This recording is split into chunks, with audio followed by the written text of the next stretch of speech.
안녕하세요. 전 이번에 종합문제 52절, 58절을 해설하겠습니다. 먼저 그 문제 두 개를 고른 이유가 저희가 중요한 판례 중에 2008두 8둘둘이랑 2017두 둘둘칠이 저는 항상 헷갈렸거든요. 근데 52번이 2008두 8둘둘, 58번이 2017두 둘둘칠 문제라서 그렇게 두 개를 골라봤습니다. 일단은 문제가 자녀지 수용 재결 거부에 대해 대법원 2008도 8둘둘 판결에 기초하여 다음 물음에 답하시오라고 물어보고 있는데요.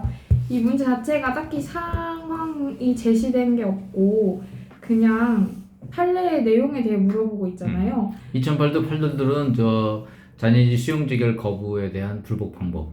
네, 그래서 문제 소물음 1번이 수용 재결 거부에 대한 권리구제 형태를 물어보고 있고, 소물음 2번이 수용 청구권 행사 기관과 수용 청구 의사표시 상대방이 누구인지 검토하시오라고 물어보고 있는데 이게 딱 판례 요지로 나뉘어져 있거든요.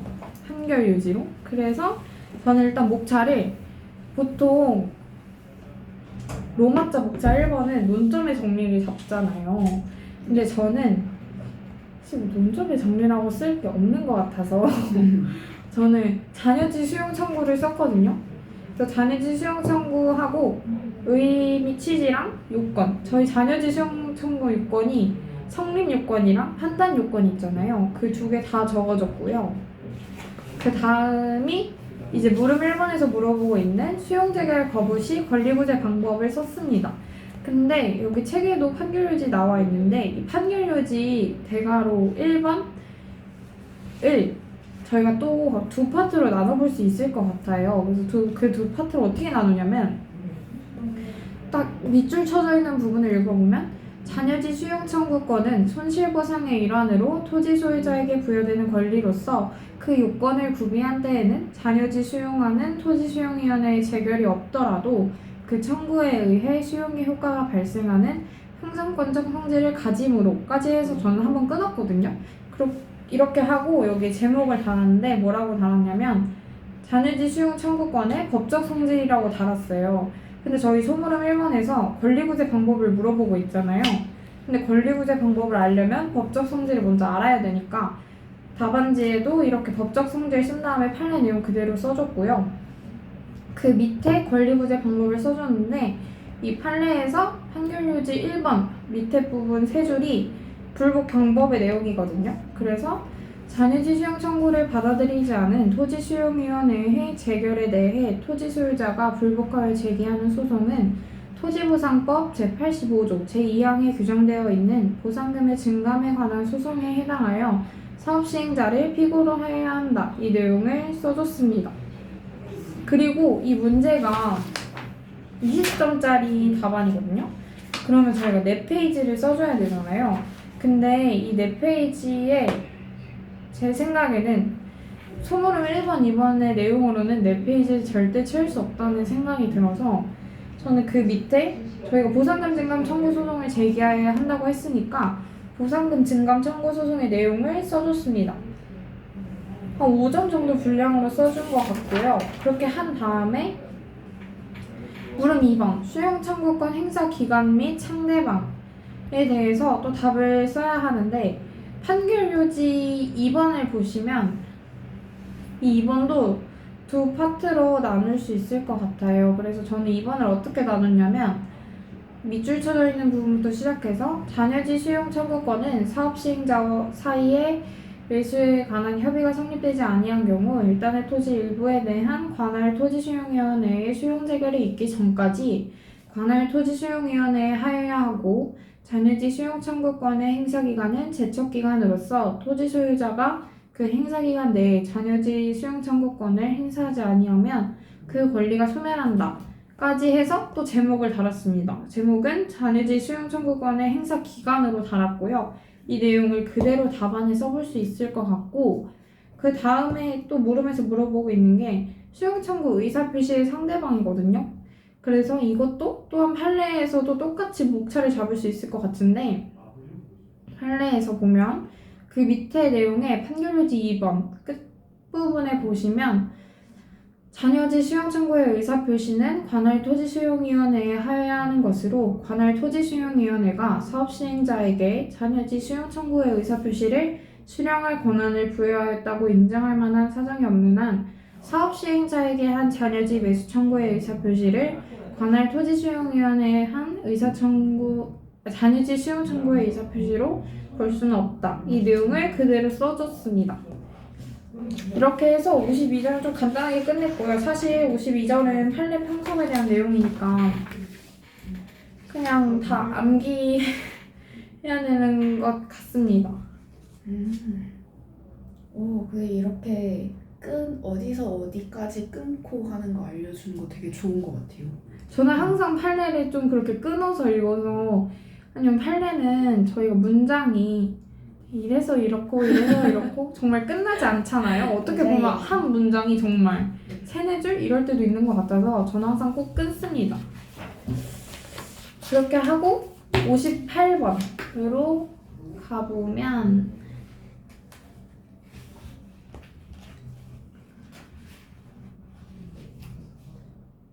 자 58번은 2018도 227 판결에 관한 문제인데요. 이 문제 무슨 상황이냐면 지금 잠업사 판례의 그 상황인데 사업시행지구 밖에 잠업사를 운영하는 갑이 그 해당 사업으로 인해 피해를 입은 상황이에요. 그래서 그 상황을 기초로 각 물음에 대해 답을 봐야 되는데 1번은 그냥 간접손실보상을 설명하고 지금 사안에 갑이 입은 손실이 간접손실보상의 대상인지 설명을 하고 나와 있습니다. 그렇기 때문에 저희는 간접손실보상의 개념을 먼저 봐야 되는데요.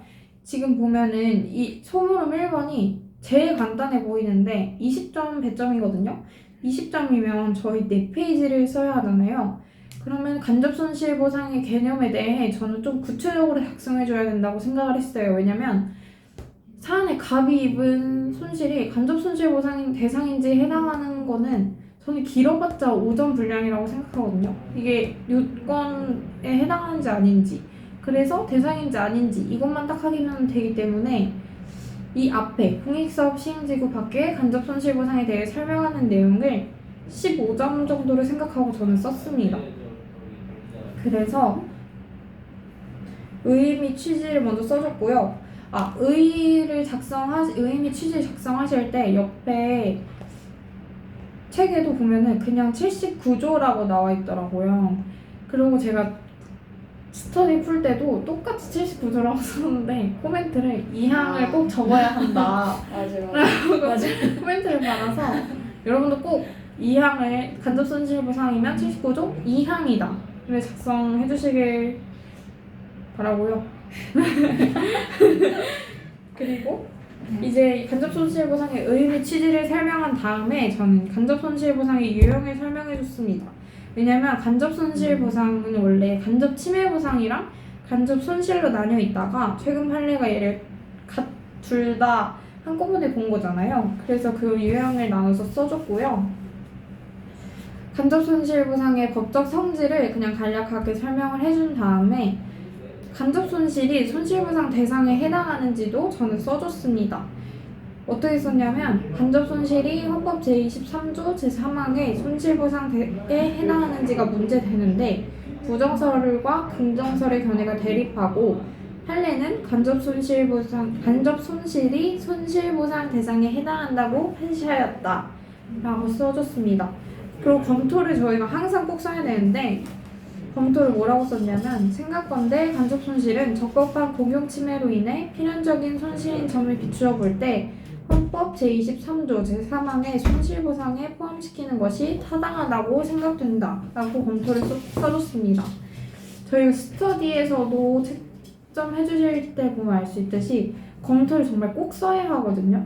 그래서 저는 할 말이 없을 때는 이렇게 말하면 박사님이 뭐라 하실 수도 있지만 저는 그냥 멋있는 말을 씁니다. 중요하죠. 멋있는 말. 왜냐면 어차피 판례에서 말한 게 맞는데 그냥 똑같은 말이지만 멋있게 씁니다. 예를 들어 손실보상이 나오면 헌법 제23조 제3항을 언급한다든지 정당 보상의 취지를 언급한다든지 피소송자의 권리보호가 중요하다라는 면을 언급한다든지 해서 검토를 꼭 그렇게라도 작성해 주셔야 한다고 생각합니다. 그 다음에 간접손실보상의 요건이 있잖아요. 간접손실보상의 요건은 되게 간단한데 공익사업 시행지구 밖에 제3자가 입은 손실일 것, 손실의 예견 가능성이 있고 그 범위를 특정할 수 있을 것, 그 다음에 특별한 희생 그리고 보상 규정이 존재할 것을 충족해야 한다. 이렇게 간단하게 써줬고요. 그리고 그 밑에 저는 특별한 희생에 대해 좀 더 구체적으로 살펴봐야 할 필요가 있다고 생각을 해서 간접손실보상의 요건이라는 목차 밑에 특별한 희생의 판단 기준이라는 목차를 잡아서 뭐 침해의 인적 범위 특정 여부로 판단하는 형식설과 침해의 본질과 강도로 판단하는 실질설이 있다. 근데 두 견해 모두 타당하니까 이를 판단함에 있어 상호 보완적으로 적용해야 한다고 생각된다. 라고 그냥 이렇게 간단하게 써줬고요. 그 다음에 보상 규정의 존재 했는데 이 내용이 79조 2항에 규정이 있잖아요. 그래서 그냥 그 규정이 있다 라고 써줬습니다. 그리고 이 소문 일부에서 두 번째로 물어보고 있는 게 이 갑이 입은 손실이 간접손실보상 대상인지 물어보고 있으니까 이게 배점이 20점이잖아요. 소문을 미리. 그래서 저는 그 배점을 채워야 되니까 각 요건별로 사안 포섭을 했습니다. 그래서 1번 공익사업 시행지구 밖에 제3자가 입은 손실일 것.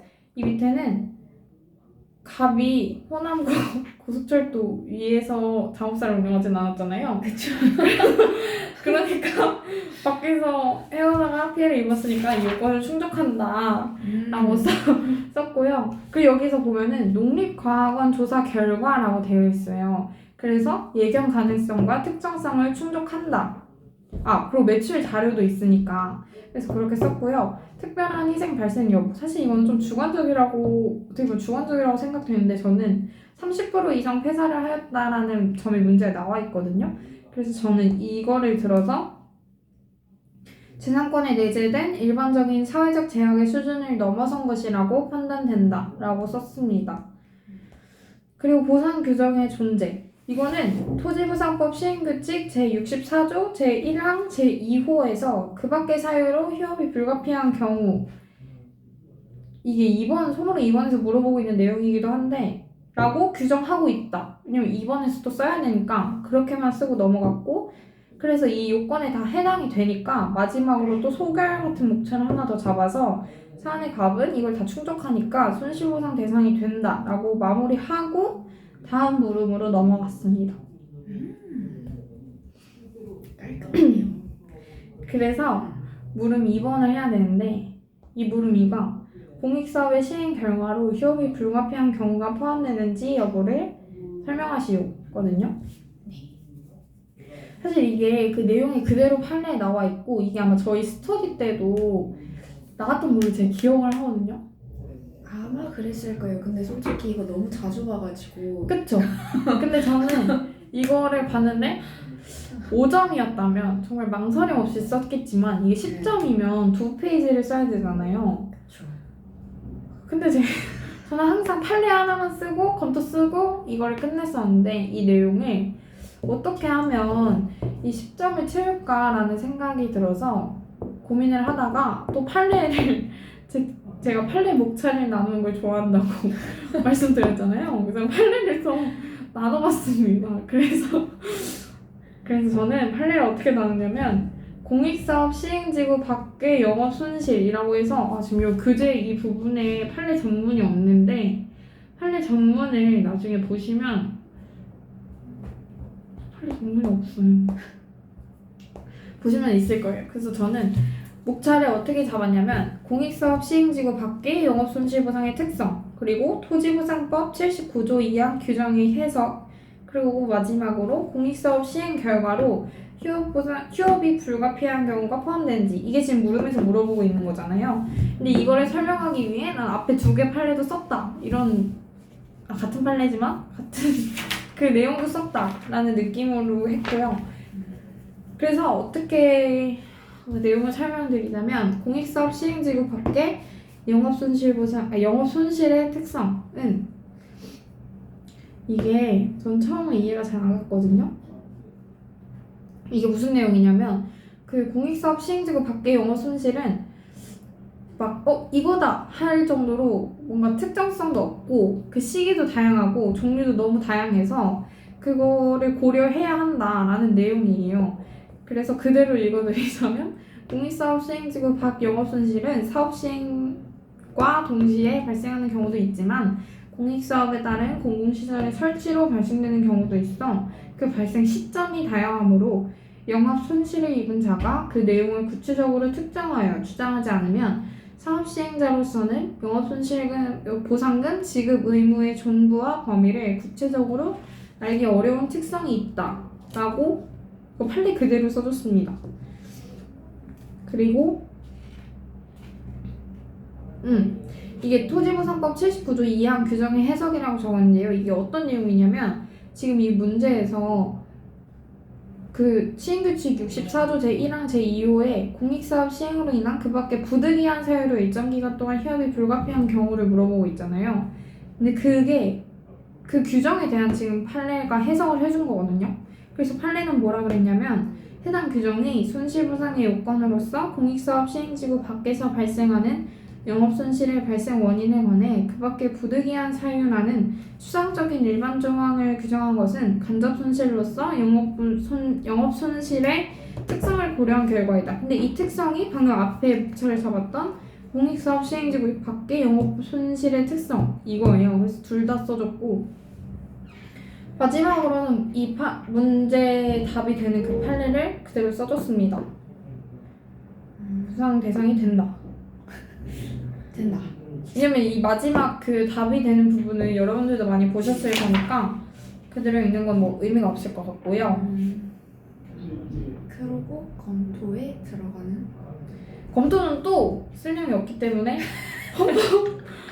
헌법 제23조 제3항을 써줬습니다. 근데 여기 정당보상 원칙도 아까 제가 말했던 대로 전 항상 헌법 제23조 제3항의 정당보상 원칙에 비추어 볼 때 공익사업 시행 결과로 휴업이 불가피한 경우도 포함된다고 봄이 타당하다 생각된다. 그러니까 항상 검토를 쓸 때 할 말이 없으면 그 판례에서 말하고 있는 내용을 요약한 다음에 그 앞에 헌법 제23조 제3항이 정하는 정당보상 원칙에 비추어 볼 때 라는 말을 붙이면 항상 말이 됩니다. 진짜 치트키네요. 맞아요. 이거는 정말 다 치트키. 왜냐면 정당보상 아니면 우리가 지금 이걸 쓸 일이 없잖아요. 그러니까 그건 항상 치트키. 그래서 저는 항상 검토를 뭐 다 그렇게 쓴 것 같고요 지금. 그리고 그 다음에 물음 3번으로 검토를 쓴 다음에 넘어갔습니다. 물음 3번은 두 청구권을 동시에 행사할 수 있는지 그리고 손실보상 청구 기간이 지나서 손실보상 청구권을 행사할 수 없는 경우에도 손해배상 청구가 가능한지를 묻고 있는데요. 이것도 저희 스터디에 나왔던 거고 심지어 이제 100점이 작잖아요. 5점이니까 두 개를 물어보고 있는데 바로 판례를 써줬습니다. 목차를 잡고.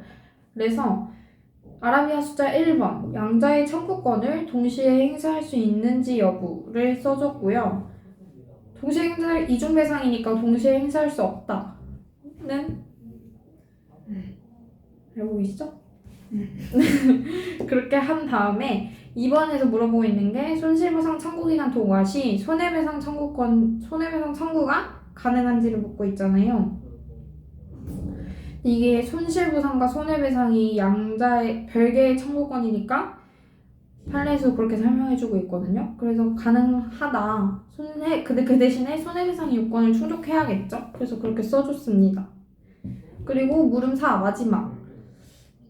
손실보상 대상에 해당하지 않는다고 잘못된 내용이 제기를 했을 때 소송을 제기할 상대방 그거랑 그 위에 재결 전치주의를 물어보고 있거든요.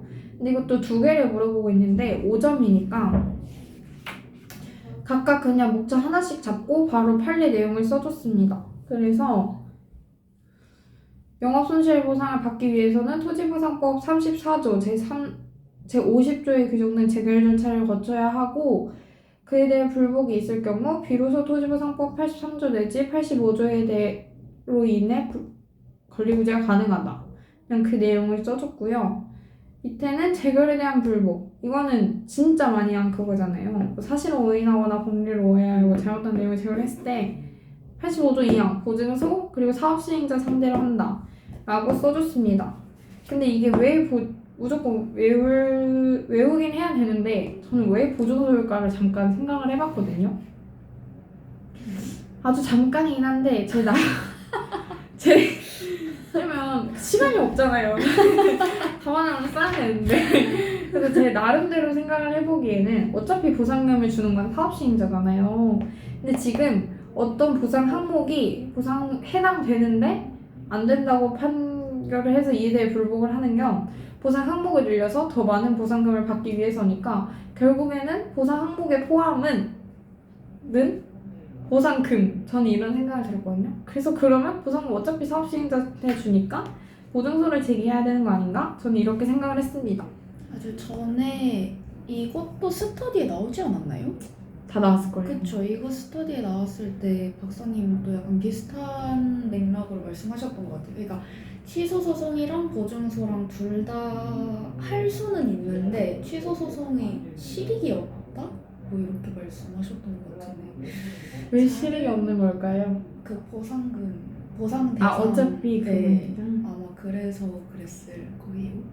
저는 그래서 처음에는 잘못된 그 내용 이제 거기에 약간 꽂혀가지고 그랬었는데 맞아. 거기가 포인트가 아니었구나라는 거를 그때 알았거든요. 그렇답니다. 여러분 그렇습니다. 판례 이거 두 개는 다 외우셔야 됩니다. 그렇죠. 그렇죠. 다 외우셨나요? 외웠죠. 이거는 그냥 약간 손이 기억하는 판례. 쓰면 나옴 그냥. 저는 제가 또 많이 외웠다고 생각을 했는데 이번에 좀 판례를 목차를 잡아보면서 써보니까 특히 79조 2항 규정의 해석 그리고 그거 뭐였죠? 공익사업 시행지구 밖의 여가 손실의 특성 이런 거는 분명 저희가 진짜 많이 한 판례인데도 처음 보더라고요 그 내용을. 그래서 이런 2018도 227, 2008도 222 이 판결 이런 중요한 판결은 여러분도 한 번쯤은 목차를 판례 하나하나에 다 잡으면서 읽어보시는 걸 추천드립니다. 맞아요. 그냥 읽을 때랑 이게 생각하고 분설해서 쓰는 거랑 또 다른 것 같아요. 많이 다른 것 같아요. 화이팅! 화이팅! 다음. 저는 종합문제집 토지보상법 그 심화 문제 2절이랑 몇 절이지? 2절이랑 9절을 준비를 했습니다. 2절은 문제 사업 인정에 대한 그러니까 사업 인정에서 인근 주민, 그 사업 지구 내에 있지 않은 인근 주민이 취소 소송을 제기를 할 때 그 취소 소송이 적법한지에 대해서 먼저 확인을 해야 되고요. 이제 취소 소송이 적법한지에 대해서 확인을 하려면 소송 요건을 알아봐야 돼요. 앞에 인근 주민 을이라고 했으니까 이제 원고 적격에 대해서 한번 얘기를 할 거고요. 그다음에 적법하다면 인용 가능성이 있는지 이거는 이제 사업 인정에 대한 취소 소송이니까 사업 인정이 위법성에 대해서 검토를 하라는 말입니다. 그래서 물음 1은 이렇게 크게 두 가지를 볼 거고요. 물음 2 같은 경우에는 이게 별개의 상황이에요. 인근 주민 을이 행정심판에서 취소 재결을 받았어요. 그러면은 이제 그 사업 시행자가 그거를 대상으로 해서 취소 소송을 제기할 수 있는지 에 대한 물음입니다. 물음 1에 대해서는 일단 저는 먼저 여기서 지금 나오는 행정작용이 적을 만한 게 사업 인정밖에 없어요. 그래서 항상 저는 관련 행정작용이 검토라고 적는데 그렇게 적지 않고 그냥 사업 인정이 개념 이렇게 목차를 잡았습니다.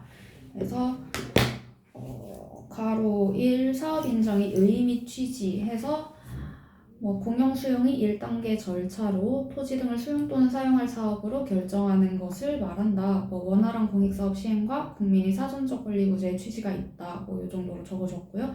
그 다음에 사업 인정의 법적 성질에 대해서 얘기를 했습니다. 이게 법적 성질은 이 사업 인정에 대해서 취소 소송을 제기하는 거기 때문에 반드시 적어주셔야 돼요. 그래서 일단 형성행위이고 재량행위이고 그다음에 복교적 행정행위로서 제3자요 행정행위이다 정도를 적어줬습니다. 그리고 저는 이게 책에서는 목차가 없는데 사업인정이 위법성에 대해서 얘기를 할 거잖아요. 그래서 그게 또 비례의 원칙이랑 관련되는 거라서 사업인정의 요건을 적어줬어요. 그래서 사업인정의 요건으로 토지보상법 제4조 공익사업에 해당해야 되고 공공필요가 있어야 되고 이게 비례의 원칙에 적합해야 된다. 그리고 그 판례로 굉장히 중요한 거 공익사업을 수행할 의사와 능력이 있을 것을 요건으로 한다. 해서 이렇게 4가지를 적어줬고요. 그리고 이따가 이 문제 부름 1에서 을이 공익보다 그러니까 확보되는 공익보다 자신에게 가해지는 그 재산권 행사의 제한이나 침해가 더 크다라고 했거든요. 그래서 이 공공필요가 비례의 원칙에 적합하는지에 대해서 검토를 할 것입니다. 다음에 인근 주민 을이 취소 소송 적법성에 대해서 이제 2번으로 목차를 잡았고요. 일단 먼저 취소 소송의 적법성을 원고 적격을 검토를 할 거기 때문에 취소 소송의 소송 요건이 어떤 게 있는지에 대해서 먼저 얘기를 해줬어요.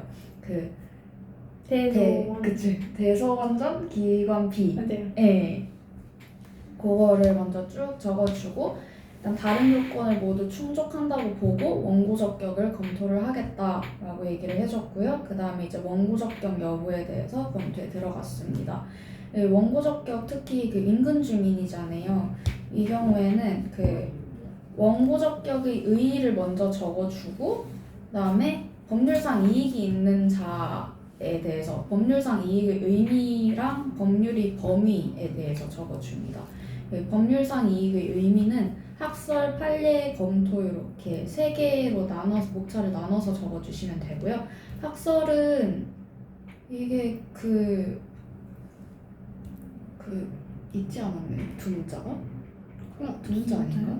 동그라미 네, 이렇게 동그라미. 커지는 네, 이렇게 동그라미 이렇게 크게 이렇게 늘어나는 거 막 말씀을 해주셨었기 때문에 이거를 다 적으면 좋을 것 같아서 저는 다 적어줬어요. 권리구제설, 법률상 이익구제설, 보호가치가 있는 이익구제설, 적법성 보장설 이렇게 4가지를 간단하게 권법보적. 맞아요? 아니요. 처음 들어. 지금 안 들려요. 저 이거 못 읽었거든요. 저도 이번에 쓰면서 약간 이름이 다 비슷해요. 맞아요. 이게 네. 너무 헷갈려가지고. 맞아요. 권법보적. 기억 사실 저 좀 내용이 좀 헷갈렸거든요. 그래서 이게 또 이름도 길고 하니까 정 기억이 안 나나 그럼 진짜 이름만 기억을 해놓고 이러이러한 학설이 있다. 그 정도로 적으면 될 것 같고요. 네, 저는 일단 보고 적는 거기 때문에 법률상 이익은 침해된 권리 보호라고 보는 권리구제설 이런 식으로 해서 한 5줄 적어줬습니다. 그 다음에 판례의 태도. 판례는 통설과 판례가 법률상 이익구제설을 취하고 있어요. 그래서 그걸 취하고 있다라고 적어줬고 검토할 때에도 이게 책에 있더라고요. 좀 멋진 말 같았어요. 현행 소송 제도에서 항고 소송을 권리구제 수단으로 보고 있어. 법률상 이익을 법률상 이익구제설에 따라 해석함이 타당하다고 생각된다라고 적어줬습니다. 멋있잖아요. 네.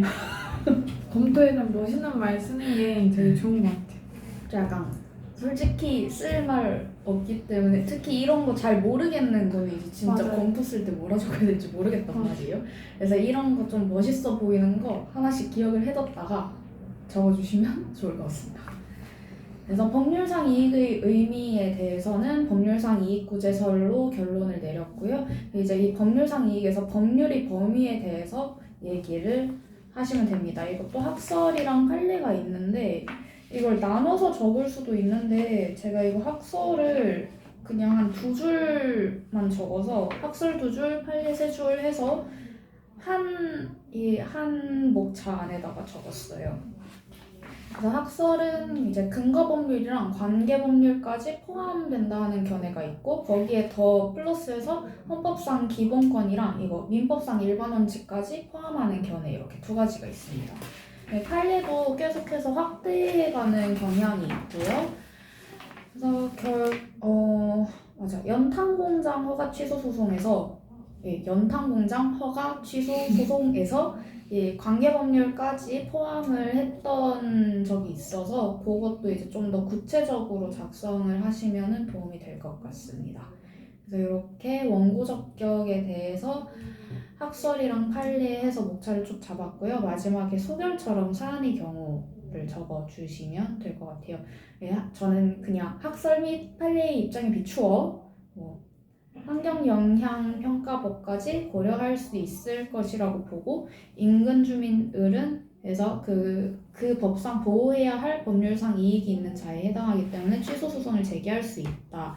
그 정도로 원고 적격이 인정이 돼서 취소 소송이 가능하다는 걸 적어줬습니다. 그 다음에 취소 소송이 적법하면 인용 가능성이 있는지 설명하라고 했잖아요. 그래서 취소 소송의 인용 가능성에 대해서 설명을 하는데 위법성을 어떤 거를 제가 검토를 해야 되는지에 대해서 먼저 얘기를 해야 될 것 같아서 저는 일단 1번으로 문제점이라고 적고 이 의리 주장에 따라서 공익사업으로 달성되는 공익보다 침해되는 사익이 더 크면 이 사업 인정이 비례의 원칙에 위배되는지에 대해서 판단한다라고 적어줬어요. 그래서 사업 인정의 위법성 및 그 정도에 대해서 검토하는 목차로는 일단 비례의 원칙이 어떤 건지에 대해서 먼저 적어주고 비례의 원칙을 사안이 위배하는지에 대해서 적고 그 다음에 그 위법성이 어느 정도인지 무효 사유인지 취소 사유인지 적고 마지막에 또 소결을 적어줬습니다. 그래서 비례의 원칙은 제가 이거를 스터디 때 행정기본법 제10조만 적었거든요. 헌법도 적어야 돼요. 저 때까지 그렇게 썼는데? 아 진짜요? 행정기본법 10조만 적었어요. 헌법 제37조 제2항. 들어본 것 같긴 해. 아 그러네. 들어본 것 같긴 해. 바로 납득해. 37조 이하네요. 그래서 2개 적으셔야 되고 이거 의 적은 다음에 적필상, 적합성, 필요성, 상당성의 원칙에 따라서 단계적 심사 과정을 거친다 적어주셔야 되고 그 다음에 사안의 비례 원칙 위반 여부는 이거 문서에서 적을 수도 있거든요. 그 적합성의 원칙이랑 필요성의 원칙, 상당성의 원칙 각각 따로 적을 수도 있는데 솔직히 적기 힘들어서 한 번에 적었습니다. 일단 사업 인정은 공익사업을 위한 수단으로서 적합하고 도로개통을 위한 수용의 필요성이 있다고 판단된다. 그래서 적필 요거 인정이 된다고 적었고요. 네, 다만 이제 의리 주장에 의하면 환경적인 이익 침해가 발생되는 공익보다 크다. 그래서 상당성이 원칙에 위배된다 적어줬어요. 그래서 그 뒤에는 위법성 정도는 중대명백설에 따라서 판단하고 그 위법성 정도는 중대한데 일반인 경지에서는 명백하다고 보기가 어려워서 취소 사유에 해당한다 라고 적어졌습니다. 그래서 소결로 그 앞에 거랑 쭉 다 연결해서 원고 적격이 인정되는 법률상 이익이 있는 자인데 이 인근 주민 을이 이제 사업 인정에 대한 취소 소송을 제기할 수 있고 이 주장이 타당하다면 비례의 원칙이 위반이 되어서 취소 사유에 해당한다. 그래서 인용 판결을 받을 수 있을 것이다 라고 적어주면서 물음 2를 끝냈습니다. 그리고 물음 2에서도 얘를 이제 취소 소송 제기할 때 인용 재결의 소송의 대상이 될 수 있는지를 설명하시오. 이게 뭔가 약간 쎄하잖아요. 이것은 원처분주의가 맞아요. 됩니다. 그래서 일단 이게 딱 뭔지 알 것 같으니까 1번에 바로 문제점이라고 해서 나 원처분주의 관점에서 이거 검토할 거다 라고 얘기를 해주시면 조금 더 친절한 답안지가 될 수 있어요. 그래서 그 뒤에 원처분주의에 대해서 이제 논의를 할 건데 제가 그 전에는 그 논의 시립 같은 거에 대해서도 적어줬었거든요. 근데 지금 까먹고 안 적었어요. 이거 적어주시면 좋을 것 같고 원처분주의와 재결주의, 그러니까 원처분주의 관점에서 보겠다고 원처분주의만 적으시면 안 되고 처음에 의의 적을 때 원처분주의랑 재결주의를 같이 적어주셔야 됩니다.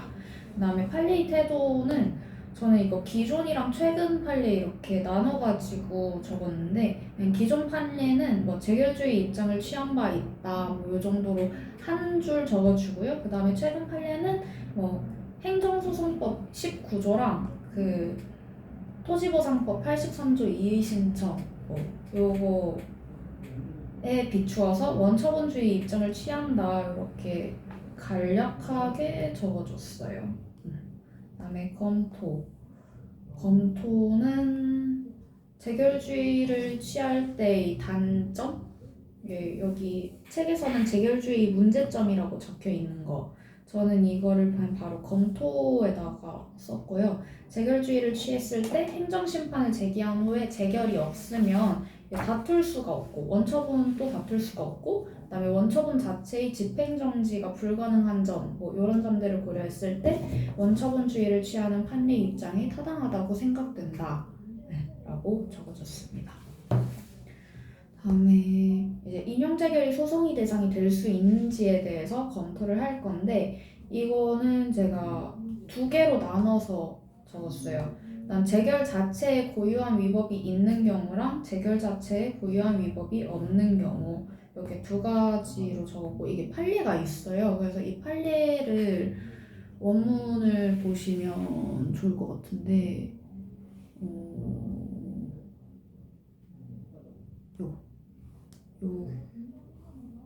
태어나 처음 보는 이게 그 제3자가 이 재결로 인해서 새로운 권익 침해를 받았을 때, 그 판례예요. 그래서 안 익숙해. 그러니까 박사님이 몇 번 말씀을 하셔가지고 이게 있었지는 되거든요. 근데 이게 자주 나오지 않다 보니까 조금 그래요.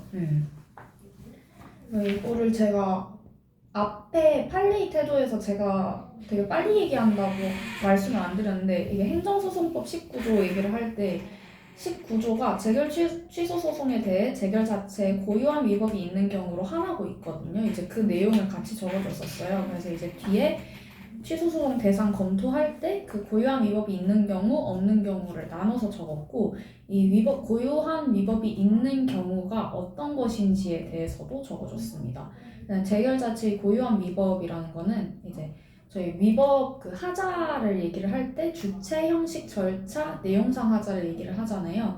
그래서 재결 자체의 고유한 위법도 그거를 의미를 하고 판례는 제3자효 행정행위를 인용 재결로 새로이 권익 침해를 받은 자는 재결의 고유한 위법을 주장할 수 있다고 본다라고 해서 판례도 같이 적어줬습니다. 그리고 재결 자체에 고유한 위법이 없는데 취소 소송을 하는 경우 이때 이제 판례는 기각해야 한다고 봐요. 보통 이제 각하해야 된다고 생각이 되잖아요. 근데 이제 판례에서는 기각해야 한다고 봤습니다. 이제 재결 자체의 위법 여부는 본안 판단의 문제니까 기각하는 것이 타당하다고 생각된다라고 덧붙여 줬습니다. 그래서 뒤에 소결처럼 또 사안의 경우를 적어줬고요. 사안의 경우에서는 일단 사업 시행자 갑은 그 사업 인정이 목표적 행정 행위니까 수익적 효과를 가져오는 사업 인정의 취소 소송 인용 재결로 이익을 침해당했잖아요. 그러니까 이제 그 인용 재결을 대상으로 재결 취소를 구하는 소송을 제기할 수 있을 것이다 라고 결론을 냈어요. 그래서 마지막에 결론까지 적어주시면 끝입니다. 원처분주의, 재결주의랑 저 그것도 되게 어려워요. 이의신청 결과 이의신청 결과 통지서 이의신청 재결서고요? 네, 그 행정기본법 36조 4. 4? 네. 그거랑 이게 항상 헷갈리더라고요. 사실 오늘 또 이거 쓸 때 헷갈려가지고 36조 4항을 막 적었다가 이게 아닌 거예요. 그럼요? 네. 그거는 갑자기 이의신청. 헷갈리게 됐어요 지금. 되게 혼란해. 그거는 이의신청 결과에 대한 내용이고 이거는 행정 심판에 대한 내용. 그러니까 내가 행정 심판이나 행정 소송을 할 건데 그 앞에 있는 그 판단 내용이 이의신청의 결과이냐 행정 심판의 결과이냐 그냥 그거였던 것 같거든요. 제가 그래서 이거 아니구나 해서 급하게 지우고 다시 썼어요. 어려웠어. 다음에 심화 문제 9절. 9절 이거는 부관에 대한 문제고 이거 최근에 스터디에서도 나왔었고요. 이거 제가 형광펜을 쳐놨어요. A급이라고. 중요한 문제라고 생각이 됩니다. 이제 이게 20점이라고 적혀 있는데 사실상 3, 40점짜리 문제라고 말씀을 하셨었거든요. 저도 그래서 최대한 20점에 맞춰보려고 노력은 했는데 한 25점쯤 네, 그렇습니다. 이 내용은 스터디 때랑 사실 거의 비슷해요. 근데 이 사업 인정에 기부 체납 조건을 부여를 했는데 이게 택지 조성하는 면적의 50%나 그 다른 목적을 가진 공공용지로 조성을 해서 기부 체납할 것을 조건으로 했어요. 그래서 이게 되게 과다하다라고 해서 사업 시행자 갑이 취소 소송을 제기를 하려고 한다. 근데 일단 이게 부관인지 기부 체납 부관에 대해서 독립 쟁송이 가능한지 여부랑 부당 결부 금지 원칙과 관련해서 그 부관의 위법성을 설명하라 라고 적혀 있거든요. 이 부관의 위법성을 설명하라는 게 결국에는 이 취소 쟁송이 그러니까 독립 취소 쟁송이 가능한지 여부를 검토를 하고 그 다음에 이 독립 취소가 가능한지를 검토를 하라는 걸로 보였어요. 저는 그래서 로마자를 관련 행정작용의 검토라고 해서 사업인정이랑 부관에 대해서 설명을 하고 독립쟁송 가능성, 독립 취소 가능성, 결론 이렇게 잡았습니다. 관련 행정작용의 검토에서 사업인정에 대한 부관이니까 당연히 사업인정도 적어주셔야 되고 부관도 적어주셔야 됩니다. 다만 저는 아까는 사업인정의 의의랑 법적 성질을 다 나눠가지고 적었는데 이거 20점짜리다 보니까 사업인정의 의의 및 법적 성질을 한꺼번에 같이 적었어요. 그 다음에 부관 및 부담의 개념이라고 해서 여기에 조금 더 비중을 크게 뒀는데 일단 독립해서 취소 소송을 제기할 수 있는지를 확인을 하려면 이 기부 체납 부관이 부담인지를 확인을 해야 되니까 부관과 부담의 의의를 적어주고 사안이 부담에 해당하는지에 대해서 적어줬습니다. 그래서 부담이 그 수익적 처분에 부과되는 자위, 부자위, 수인, 급부 네. 의무고 독립된 행정행위예요. 사안의 경우에는 사업인정 그 법적 성질에서 제3자효 행정행위라고 적혀 있고 사업시행자에게 수익적 효과를 발하니까 수익적 행정행위에 기부체납이라는 자기의무를 명한 것으로 봐서 부담으로 봄이 타당하다라고 적어줬습니다. 그 다음에 부관의 독립쟁송 가능성에 대해서 들어가면서 일단 먼저 부관에 대해서 위법한 부관에 대해서 어떠한 쟁송의 형태를 할 수 있는지에 대해서 설명을 해줬어요. 3가지가 있어요. 진정 일부 취소 소송, 부진정 일부 취소 소송, 전체 취소 소송. 이게 이 세 가지가 다 대상으로 하는 거랑 그 위법을 다투는 게 다 다르거든요. 그래서 그거를 조금 좀 헷갈리지 않고 잘 생각을 해서 적어주셔야 될 것 같고, 그다음에 부관의 독립쟁송 가능성은 학설 판례 검토가 있는데 사실 학설이 이게 그 막 제1설, 제2설 막 이렇거든요. 안 적었어요. 그러시네. 아니 이게 제 책에도 X자 쳐져 있더라고요. 아, 진짜요? 네. 그러니까 이게 학설이 어제 앞에 있던 그 쟁송의 형태에 대해서 이거를 제기할 수 있다, 아니다 이거 제기할 수 있다, 아니다 맞아요. 이거 제기할 수도 맞아요. 있다 이거거든요. 그래서 저는 앞에 쟁송의 형태를 적었으니까 학설을 그냥 위법한 부관의 쟁송 형태에 대해서 견해가 대립한다. 저도 스터디 때 이렇게 했어요. 결혼 헬판다. 아니 이거 저 20점짜리라서 솔직히 그렇게 중요해 보이지 않는데 그 시간을 쓸 그게 없었어요. 그래서 학설 및 판례라고 적어놓고 그냥 학설은 이렇게 대립한다 라고 적어줬고요. 그 다음에 판례는 원칙적으로, 일단 원칙으로는 부관 자체만을 독립된 쟁송 대상으로 할 수 없는데 부담은 이제 독립해서 그 쟁송 대상이 될 수 있다고 보고, 그 외 부관은 부관부 행정행위 전체를 대상으로 하여야 한다고 본다 이렇게 적어줬습니다.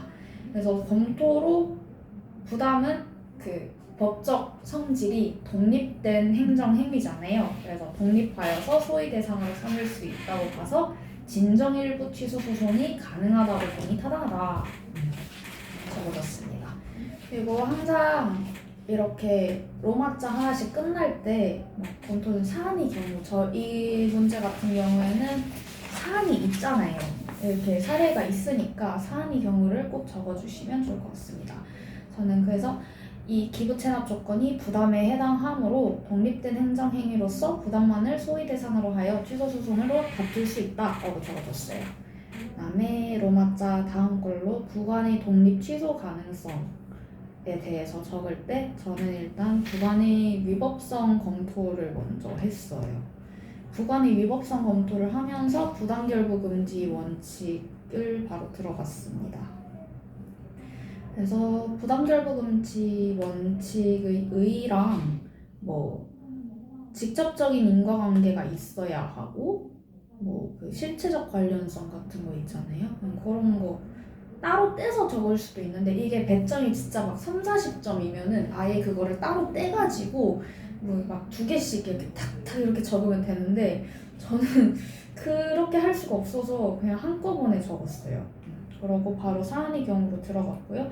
일단 이 사안의 기부 체납 조건은 사업 인정 목적이랑 관련이 없어요. 이거 다른 목적을 가진 공공용지로 조성해서 기부 체납할 것을 조건으로 하거든요. 그래서 이 사업 인정 목적 실현을 위해서 필요한 것이 아니고 그 공공용지를 위한 그 사업 외 목적의 공공용지를 위한 것이니까 직접적인 인과관계가 있다고 보기도 어렵다. 따라서 실체적 관련성이 없어서 부당결부 금지 원칙을 위반했으므로 위법하다라고 했습니다. 그리고 원래 이렇게 위법성 검토를 하면은 그 위법성 정도도 따로 떼서 적어주시면 더 좋은데 이렇게 배점이 얼마 안 되는 경우에는 뒤에 그냥 한 문장 정도로 해서 중대명백사에 따라서 위법이 중대한데 명백하다고 보기는 어려워서 취소 사유에 해당한다라고 간략하게 적어주시면 됩니다.